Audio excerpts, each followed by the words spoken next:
امریکہ اور اسرائیل کے ایران پر حملوں میں ایران کے سپریم لیڈر آیت اللہ علی خامنائی شہید، بیٹی، داماد اور نواسی بھی شہید ہو گئے۔ ایران کے سرکاری میڈیا نے تصدیق کر دی۔ شہداء میں خامنائی کے مشیر اعلیٰ علی شامخانی اور پاسداران انقلاب گارڈ کے کمانڈر محمد پاکپور بھی شامل۔ ایران بھر میں 7 روزہ تعطیل، 40 دن کے سوگ کا اعلان۔ مختلف شہروں میں لوگ سڑکوں پر نکل آئے۔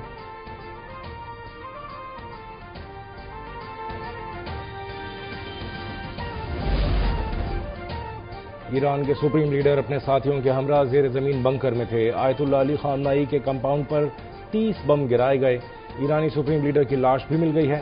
اسرائیلی میڈیا کا دعویٰ، گزشتہ روز امریکہ اور اسرائیل کے ایران پر حملوں میں 201 ایرانی شہری شہید اور 747 زخمی ہوئے تھے۔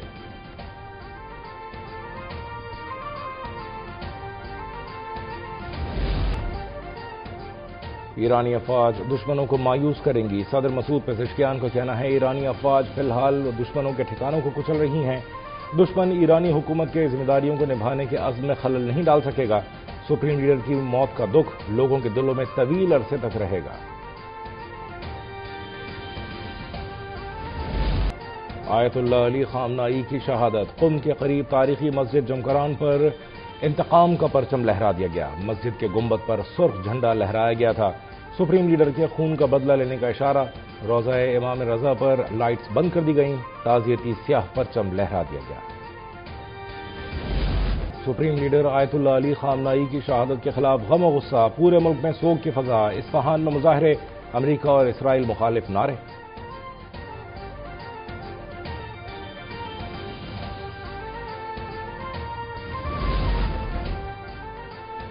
ایران کے سابق صدر محمود احمدی نژاد اسرائیلی فضائی حملے میں شہید ہو گئے۔ تہران پر دوسرے روز بھی شدید فضائی بمباری جاری۔ ایرانی صدر نے سپریم رہنما کے قتل کو مسلمانوں کے خلاف اعلان جنگ قرار دے دیا۔ ایرانی حکام نے انتقام کے لیے سرخ پرچم بلند کر دیا۔ حکومت نے امریکہ اور اسرائیل کو خبردار کرتے ہوئے کہا ہے کہ انہیں ایسی طاقت سے جواب دیا جائے گا جو اس سے پہلے کبھی نہیں دیکھی گئی۔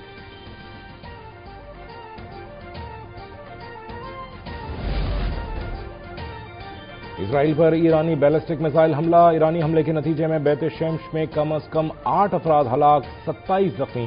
حملہ بیت المقدس سے تقریباً 30 کلومیٹر مغرب میں واقع علاقے میں ہوا۔ اسرائیلی افواج کا سرچ اینڈ ریسکیو آپریشن۔ سابقہ امریکی بحری بیڑے USS ابراہم لنکن پر 4 بیلسٹک میزائلوں سے حملے کا دعویٰ۔ طیارہ بردار بحری جہاز میں جدید ترین F-35 اسٹیلتھ جیٹ طیارے دشمن کے ریڈار سے بچنے کی صلاحیت بھی رکھتے ہیں۔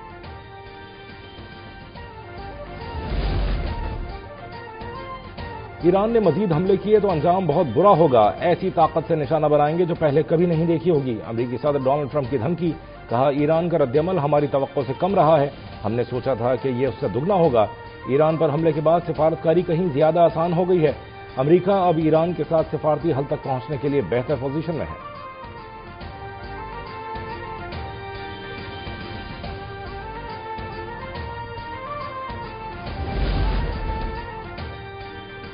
آنے والے دنوں میں ہم ایران میں ہزاروں اہداف کو نشانہ بنائیں گے۔ اسرائیلی وزیراعظم نیتن یاہو نے ایک بار پھر دھمکیاں دے دیں۔ صہیونی وزیراعظم نے سازش سے خود ہی پردہ اٹھا دیا۔ سوشل میڈیا پر جاری بیان میں کہا کہ ہم ایسے حالات پیدا کریں گے کہ ایرانی عوام خود کو آزاد کر لیں۔ ایرانی شہریوں کی تکالیف اور قربانیاں رائیگاں نہیں جائیں گی۔ اسرائیلی وزیراعظم نے ایرانی عوام کو بھڑکاتے ہوئے کہا کہ جس مدد کا آپ انتظار کر رہے تھے وہ آ چکی ہے۔ عوام سے اپیل ہے کہ وہ لاکھوں کی تعداد میں سڑکوں پر نکل کر کام مکمل کریں۔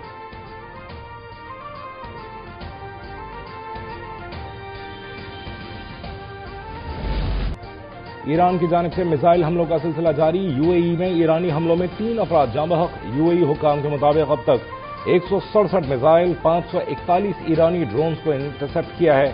کویت کی وزارت دفاع کا کہنا ہے 97 بیلسٹک میزائلوں، 283 ایرانی ڈرونز کو تباہ کیا۔ ایرانی حملوں میں کویت میں 1 شخص جاں بحق اور 32 زخمی۔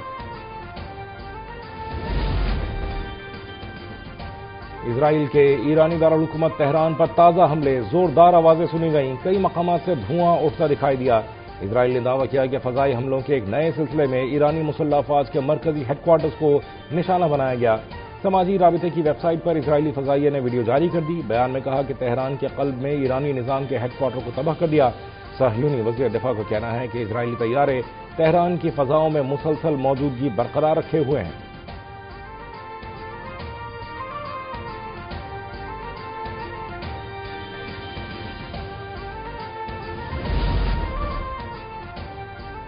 ابنائے ہرمز کی بندش سے سینکڑوں بحری جہاز پھنس گئے، 150 ٹینکرز تیل اور LNG کے جہاز ابنائے ہرمز سے آگے پانیوں میں لنگر انداز، ٹینکر قطر کے ساحلوں سے دور کھلے پانیوں میں کلسٹر کیے گئے تھے۔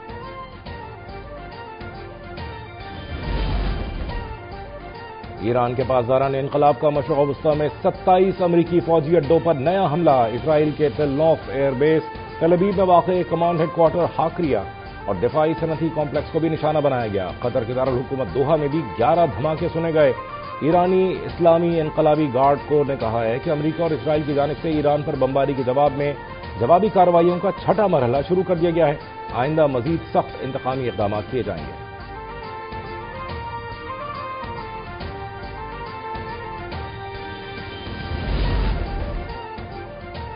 وزیراعظم شہباز شریف کا ایرانی رہنما آیت اللہ سید علی خامنائی کی شہادت پر گہرے افسوس کا اظہار، ایکس پر اپنے پیغام میں کہا پاکستان کی حکومت اور عوام ایران کے دکھ میں برابر کے شریک ہیں۔ وزیراعظم کا بین الاقوامی قانون کی خلاف ورزی پر بھی گہری تشویش کا اظہار، مرحوم کی مغفرت اور ایرانی عوام کے لیے صبر و حوصلے کی دعا۔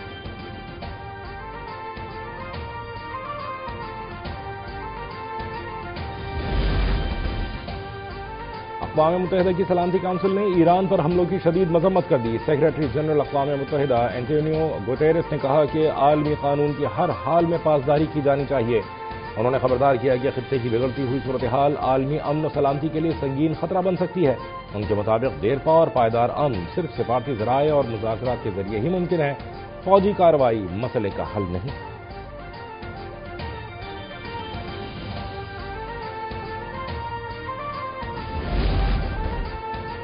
مشرق وسطی کشیدگی، وزیراعظم شہباز شریف نے دورہ روس مؤخر کر دیا۔ وزیراعظم کا دورہ روس دونوں ممالک کے دو طرفہ تعلقات میں پیش رفت کے لیے انتہائی اہمیت رکھتا ہے۔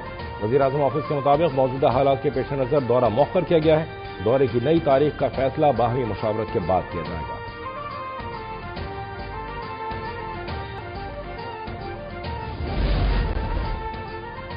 وزیراعظم شہباز شریف کی زیر صدارت وفاقی کابینہ کا اہم اجلاس کل ہوگا۔ کابینہ کا اجلاس صبح 9 بجے قومی اسمبلی کے اجلاس سے قبل بلایا گیا ہے۔ اجلاس میں اہم قومی اور بین الاقوامی امور پر غور کیا جائے گا۔ خطے میں بڑھتی کشیدگی اور جنگی صورتحال کا تفصیلی جائزہ لیا جائے گا۔ ایران اسرائیل کشیدگی سمیت علاقائی صورتحال پر بریفنگ دی جائے گی۔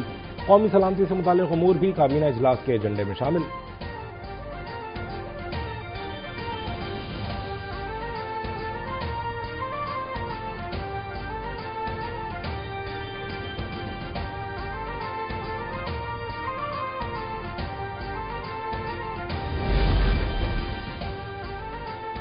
پاکستان کی جانب سے خلیجی ممالک پر ایران کے حملے کی مذمت، اقوام متحدہ میں مستقل مندوب عاصم افتخار کا کہنا تھا کہ کئی عرب ممالک ڈائیلاگ کی حمایت کر رہے تھے۔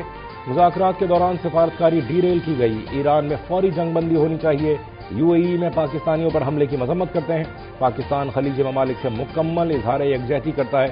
تمام فریقین کو اقوام متحدہ کے چارٹر کا احترام کرنا چاہیے۔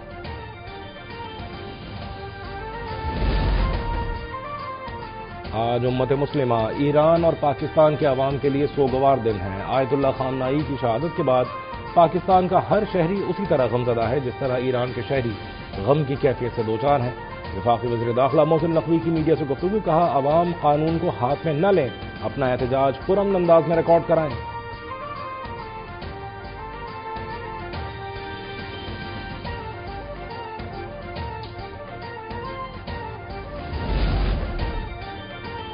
وزیر اعلی سندھ کا ایرانی سپریم لیڈر آیت اللہ خامنائی کی شہادت پر گہرے دکھ کا اظہار، کہا سندھ حکومت اور عوام سوگواران کے ساتھ ہے۔ امن و امان کی صورتحال خراب کرنے کی کسی کو اجازت نہیں دی جائے گی۔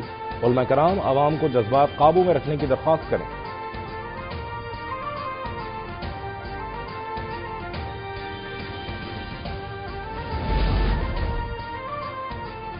ہر مسلمان اس وقت دکھی اور اشکبار ہے۔ مظاہرین کے احساسات کو سمجھا جائے، ان کے ساتھ عزت و احترام کے ساتھ پیش آئے جائیں۔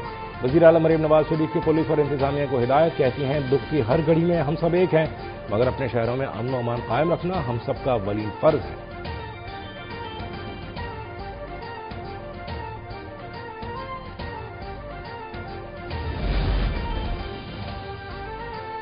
شیعہ مکتبہ فکر کے علماء کرام اور اکابرین کی وزیر داخلہ محسن نقوی سے ملاقات، ملکی صورتحال پر تبادلہ خیال، فرقہ وارانہ ہم آہنگی کے فروغ کے لیے حکومتی اقدامات پر بھی گفتگو کی گئی۔ نامور عالم دین علامہ سید شہنشاہ حسین نقوی کی ایران کے سپریم کمانڈر علی خامنہئی کی شہادت کے تناظر میں عوام سے پرامن رہنے کی اپیل. کہا پاکستان کی سرزمین اس وقت عالمی بالخصوص صہیونی سازشوں کی وجہ سے بد امنی کا شکار ہے. ہماری سرحدوں پر مسائل ہیں اور ملک میں دہشت گردی کے بادل منڈلا رہے ہیں. اپنی عقیدت کا اظہار کربلا کے غم کو مد نظر رکھتے ہوئے کیا جائے.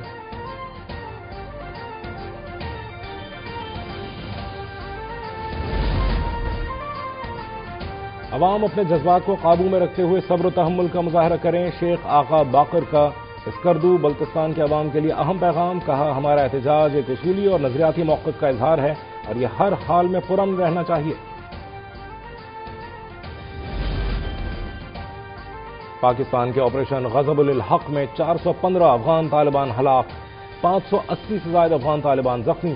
وزیر اطلاعات عطا تارڑ نے ایکس پر آپریشن غضب الحق کے حوالے سے تازہ ترین اعداد و شمار جاری کر دیے. اپنے بیان میں بتایا کہ افغان طالبان کی 182 چیک پوسٹیں تباہ کر دیں، 31 پوسٹوں پر قبضہ کر لیا گیا، 185 ٹینک اور بختر بند گاڑیاں بھی تباہ کر دی گئیں. افغانستان کے مختلف علاقوں میں 46 مقامات پر مؤثر کارروائیاں کی.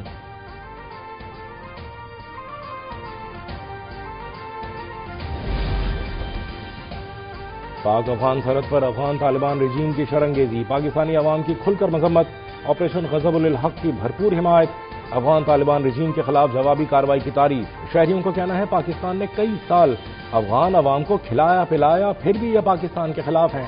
بھارت اور افغانستان بھول گئے ہیں کہ پاکستان اللہ کا دیا ہوا تحفہ ہے.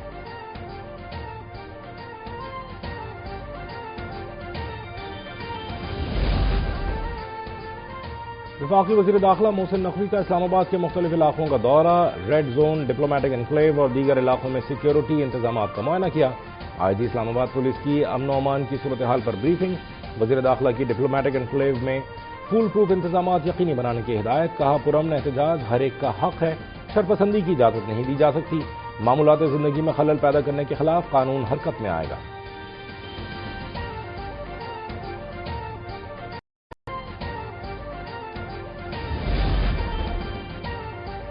اور وفاقی دارالحکومت میں امن و امان کی صورتحال، پارلیمنٹ کے مشترکہ اجلاس کا وقت تبدیل کر دیا گیا. اجلاس کل سپہر 3 بجے ہوگا. صدر آصف علی زرداری خطاب کریں گے.